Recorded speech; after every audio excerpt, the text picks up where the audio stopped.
house vocabulary in Turkish.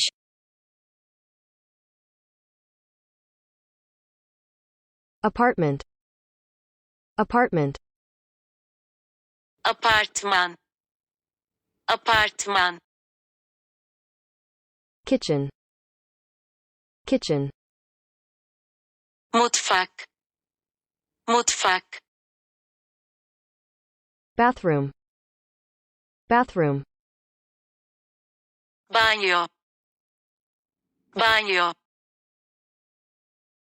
Restroom. Restroom.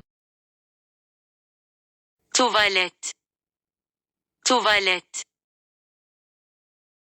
Living room. Living room. Salon. Salon. Dining room. Dining room. Yemek odası. Yemek odası. Room. Room.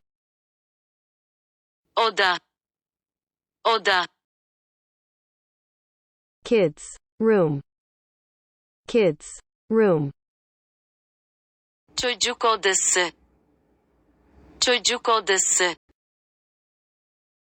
Bedroom. Bedroom. Yatak odası. Yatak odası. Laundry. Room. Laundry. Room. Çamaşır odası. Çamaşır odası. Balcony. Balcony. Balkon. Balkon. Courtyard. Courtyard. Avlu. Avlu. Storage. Storage.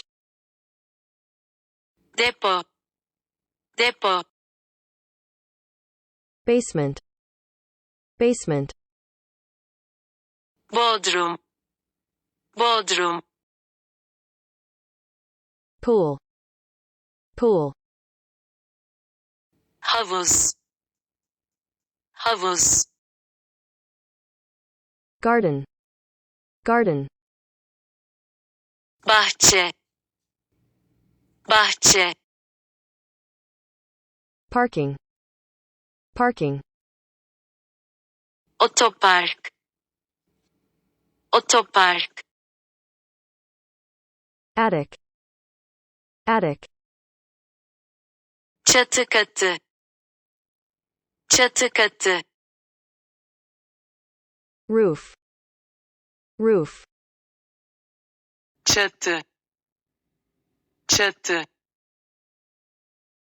Chimney. Chimney. Baca. Baca. Fireplace. Fireplace. Şömine. Şömine. Gutter. Gutter. Oluk. Oluk. Corridor. Corridor.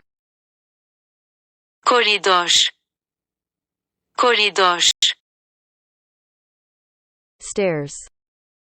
Stairs. Merdiven. Merdiven. Elevator. Elevator. Asansör. Asansör. Emergency exit. Emergency exit.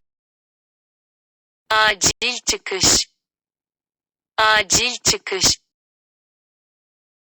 Door. Door. Kapı. Kapı. Window. Window. Pencere. Pencere. Wall. Wall. Duvar. Duvar. Ceiling. Ceiling. Tavan. tavan